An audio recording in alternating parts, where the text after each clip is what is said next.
Headlines नंतर बुलेटिनमध्ये सगळ्या महत्त्वाच्या बातम्यांचा वेगवान आढावा घेऊयात महाराष्ट्र लाईव्ह मधून। आज अनंत चतुर्दशी आहे। 10 दिवसांच्या बाप्पाचं घरगुती गणेश मूर्तींसह सार्वजनिक गणेश मंडळातही गणेश मूर्तींचं आज विसर्जन होणार आहे। यानिमित्त मोठ्या विसर्जन मिरवणुकांचं देखील आयोजन करण्यात आलंय। या विसर्जन मिरवणुकांवेळी कोणताही अनर्थ घडू नये यासाठी पोलीस यंत्रणा सुद्धा सज्ज आहे।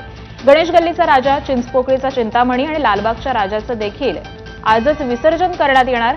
मुंबई, पुण्यासह संपूर्ण राज्यामध्ये पोलिसांचा तगडा बंदोबस्त तैनात करण्यात आलाय। गणरायाला निरोप देण्यासाठी मुंबई महानगरपालिका सज्ज झाली आहे। गणेश विसर्जनासाठी 70 नैसर्गिक स्थळं आणि जवळपास 290 कृत्रिम तलाव उपलब्ध करून देण्यात आले। तसंच 10,000 अधिकारी, कर्मचारी आणि त्याचबरोबर 245 नियंत्रण कक्ष कार्यरत आहेत। आज अनंत चतुर्दशी निमित्त लाडक्या बाप्पाला निरोप देण्यासाठी मुंबईतील चौपाट्यांसह विसर्जन स्थळांवर मोठी गर्दी असेल।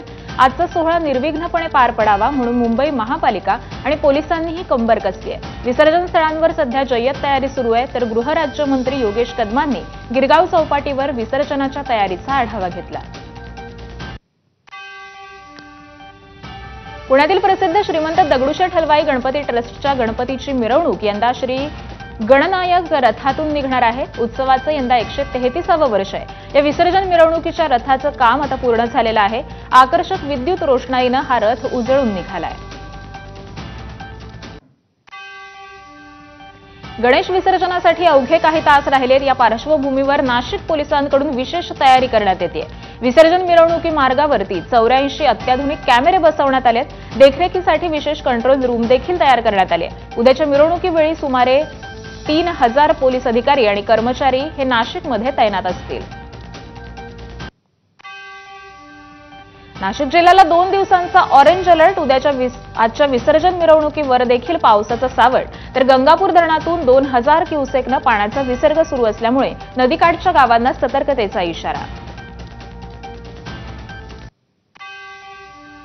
गणपती बाप्पाला यावेळी वाजत गाजत निरोप देण्याकरता मंडळ सज्ज झाली आहेत। लाडक्या बाप्पाला निरोप देण्यासाठी रात्री 12 वाजेपर्यंत परवानगी देण्यात आली, मात्र डीजेसाठी ही परवानगी नसणार आहे। गणपती विसर्जनासाठी सकाळी 6 ते रात्री 12 वाजेपर्यंत वाद्य वाजवू शकतात असे आदेश हे जिल्हाधिकारी कार्यालयामार्फत यापूर्वीच काढलेले आहेत। त्यामुळे गणेश भक्तांना रात्री 12 वाजेपर्यंत वाद्य वाजवत बाप्पाला निरोप देता येणार आहे। ईद आणि गणेश विसर्जनाची मिरवणूक एकत्रित आल्यामुळे यवतमाळमध्ये 5000 पोलीस अधिकारी आणि कर्मचाऱ्यांचा तगडा बंदोबस्त तैनात करण्यात आलाय। यासोबतच विसर्जन मिरवणुकीत कुठलाही अनुचित प्रकार घडू नये यासाठी ड्रोन कॅमेऱ्याद्वारे वॉच ठेवण्यात येणार आहे। तसंच संवेदनशील केंद्र म्हणून ओळखल्या जाणाऱ्या उमरखेड, पुसद, महागाव, दारव्हा आणि नेर या ठिकाणी विशेष पोलीस बंदोबस्त तैनात असणार आहे, अशी माहिती ही जिल्हा पोलीस अधीक्षक कुमार चिंता यांनी दिली आहे। दापोलीमधील पोपळवणे गावात विसर्जन मिरवणूक पार पडली। यावेळी मोरानं लावलेली हजेरी चर्चेचा विषय ठरते।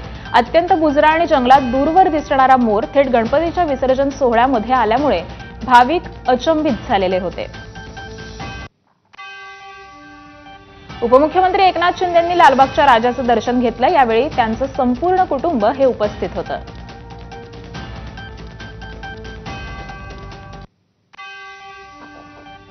दिल्लीचे उपमुख्यमंत्री परवेश वर्मांनी महाराष्ट्र सदनातील गणरायाचं दर्शन घेतलं। यावेळी उपमुख्यमंत्री वर्मा यांनी दिल्ली सरकारच्या पर्यावरणपूरक उपक्रमाची माहिती दिली।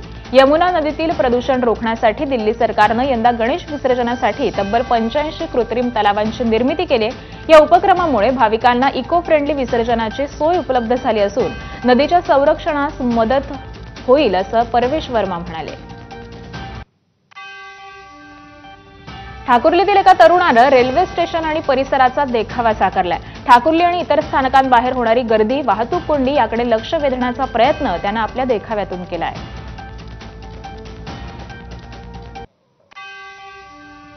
ठाण्यातील काजूवाडी येथील वैतीनगर मित्रमंडळाचं यंदा 46वे वर्ष आहे। काजूवाडीचा राजा म्हणून ओळखल्या जाणाऱ्या गणेश मंडळानं यंदा बद्रीनाथ मंदिराचा देखावा साकारलाय।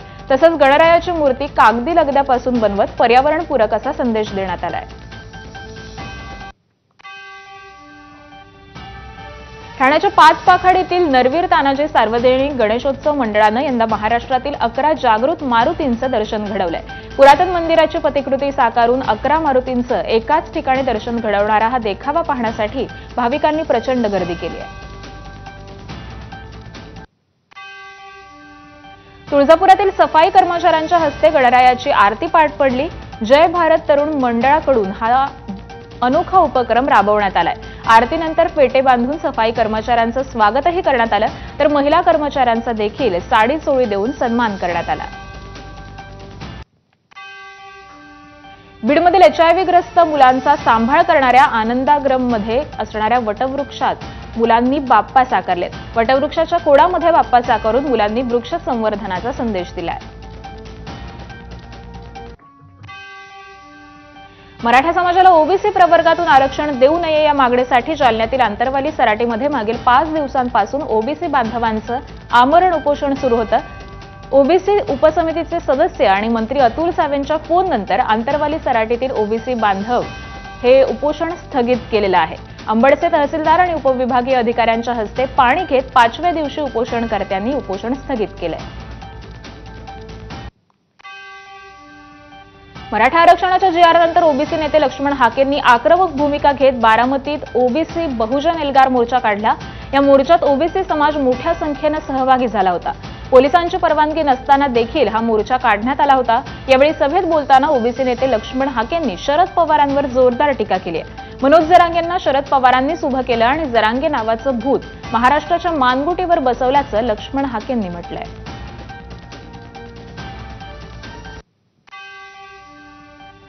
जरांगे नावाच्या माणसाला उभं कुणी केलं? शरदचंद्रजी पवार. नाही ऐका, अहो ती पहिल्या दिवशी जाऊन बसले त्या मनोज जरांगेच्या मागं. ती काय म्हणते, आम्हाला ओबीसी मधनं पाहिजे, आम्हाला ओबीसी मधनं पाहिजे. अरे एकनाथ शिंदे साहेबांनी देवेंद्र फडणवीसांनी तुम्हाला एससीबीसी दिला ना. नरेंद्र मोदी साहेबांनी ईडब्ल्यूएस दिला ना, इकॉनॉमिकल विकास सेक्शन. नको आहे त्यांना काय पाहिजे?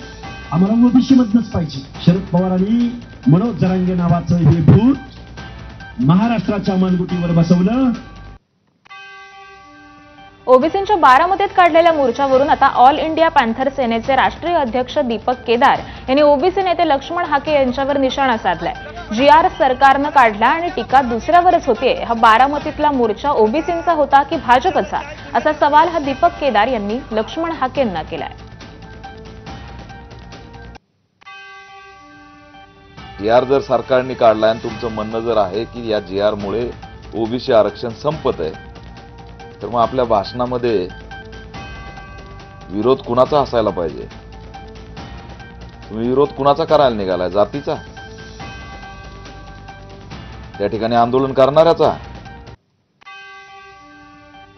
नागपुरातील आज विदर्भातील प्रमुख ओबीसी नेते, कार्यकर्ते आणि वकील महासंघाची महत्त्वपूर्ण बैठक. या बैठकीला माजी विरोधी पक्षनेते विजय वडेट्टीवार, सर्वोच्च न्यायालयाचे अधिवक्ता किशोर लांबट हे उपस्थित राहणार आहेत. बैठकीत ओबीसी आरक्षणाच्या संरक्षणासाठी न्यायालयीन लढाई संदर्भात पुढील दिशा ठरवण्यात येणार आहे. उपमुख्यमंत्री अजित पवार आणि आयपीएस अधिकारी अंजना कृष्णा यांच्यातील संवादाचा एक व्हिडिओ चांगलाच व्हायरल झाला होता. सोलापूरमधील कुर्डू येथे अवैध उत्खनन करणाऱ्यांवर कारवाई करणाऱ्या आयपीएस महिला अधिकारीला अजितदादांनी दम दिल्याचं व्हिडिओतून दिसत आलंय. तर व्हायरल व्हिडिओ अखेर अजित पवारांनी स्पष्टीकरण दिलंय. कायद्याच्या अंमलबजावणीमध्ये हस्तक्षेप करण्याचा उद्देश नव्हता, तर बेकायदेशीर कामांवर कठोर कारवाईसाठी कटिबद्ध असल्याचंही अजित पवारांनी स्पष्ट केलंय. सोलापूरच्या करमाळ्यात डीवायएसपी अंजना कृष्णा यांच्या समर्थनार्थ जनशक्ती शेतकरी संघटनेनं गांधीगिरी पद्धतीनं आंदोलन केलं. करमाळ्याचं आराध्य दैवत आई कमला भवानीला प्रार्थना करत अंजना कृष्णा यांच्या फोटोला जनशक्ती शेतकरी संघटनेनं दुग्धाभिषेक घातलाय.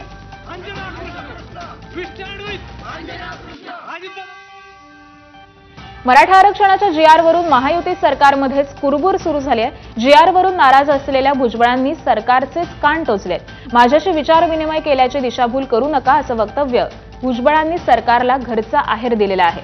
तर मराठा आरक्षणाबाबत भुजबळांचे काही प्रश्न असतील तर त्यांची भेट घेणार, तसंच भुजबळांच्या मनातील संभ्रम दूर करणार, असं म्हणत मराठा आरक्षण उपसमितीचे अध्यक्ष राधाकृष्ण विखे पाटील यांनी सामंजस्याची भूमिका घेतली आहे.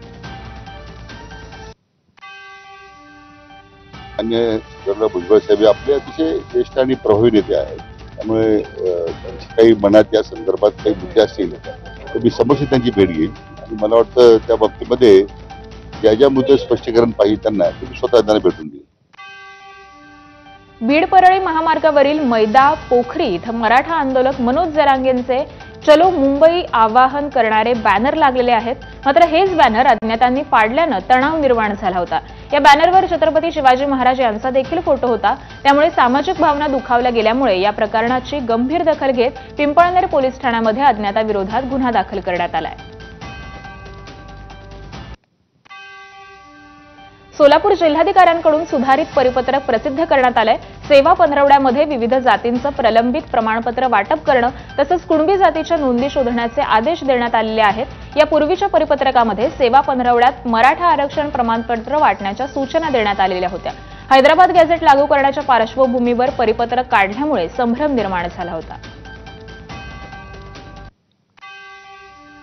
नागपूरचे राजे मुदोजी भोसले यांनी मुख्यमंत्री देवेंद्र फडणवीसांची भेट घेतली. मराठा समाजाला ओबीसीतून आरक्षण न देता मराठा म्हणून सरसकट स्वतंत्र आरक्षण द्या अशी मागणी त्यांनी मुख्यमंत्र्यांकडे केलेली आहे. मुंबई महानगरपालिकेच्या प्रारूप प्रभाग रचनेबाबत 488 हरकती आणि सूचना आतापर्यंत प्राप्त झाल्या आहेत. या हरकतींवर 10, 11 आणि 12 सप्टेंबरला यशवंतराव चव्हाण केंद्रात सकाळी 11 ते संध्याकाळी 5:30 वाजेपर्यंत सुनावणी पार पडणार आहे. तर हरकतदारांनी नमूद दिलेल्या दिवशी वेळेत उपस्थित राहण्याचं महानगरपालिकेनं आवाहन केलंय.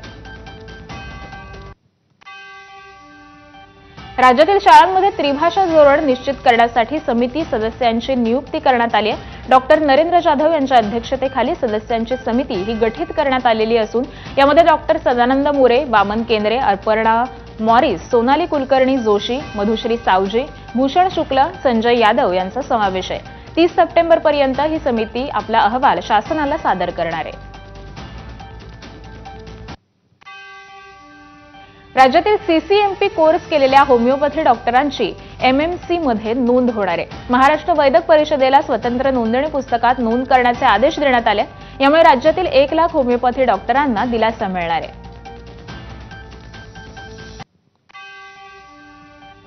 म्हाडा मुंबई मंडळातर्फे 449 अनिवासी गाड्यांची ई लिलावाद्वारे विक्रीसाठी मुदतवाढ देण्यात आली आहे.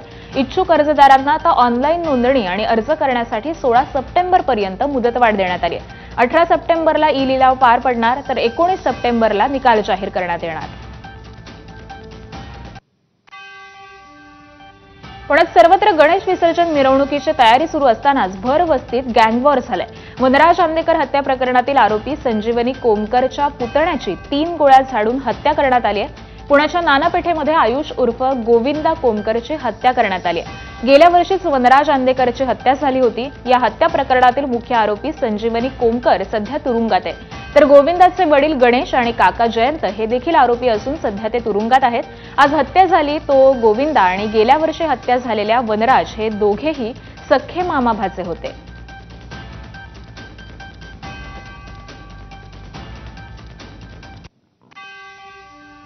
पोलीस प्रत्येक बाबींचा विचार करून या केसमध्ये या गुन्ह्यामध्ये चौकशी करत आहेत, तपास करत आहेत. फिर्याद दाखल करण्याची सगळ्यात महत्त्वाचं फिर्याद दाखल करण्याची प्रक्रिया चालू आहे. प्रक्रिया जी आहे ती योग्य पद्धतीने होईल आणि जो कोणी या गोष्टीला जबाबदार असेल त्याला कुठल्याही माणसाला अजिबात सोडण्यात येणार नाही. वंचित बहुजन आघाडीचे प्रदेश महासचिव राजेंद्र पातोडे यांच्या मुलावर शेजारीच राहणाऱ्या इंगोले कुटुंबातील एका सदस्यानं जीवघेणा हल्ला केला. यामध्ये पातोडे यांचा मुलगा गंभीर जखमी झाला असून त्याच्यावर शस्त्रक्रिया पार पडली आहे. यानंतर पातोडे समर्थक आक्रमक झाले आहेत. हल्ला करणाऱ्या तरुणाच्या घराची आणि वस्तूंची पातोडे यांच्या समर्थकांकडून तोडफोड करण्यात आली. त्यानंतर घराच्या अंगणामध्ये उभी असलेली 4 चाकी देखील समर्थकांनी पेटवून दिली. अकोला शहरातील आदर्श कॉलनीमध्ये हा संपूर्ण प्रकार घडलाय. पोलिसांकडून घटनेचा तपास हा सुरू आहे.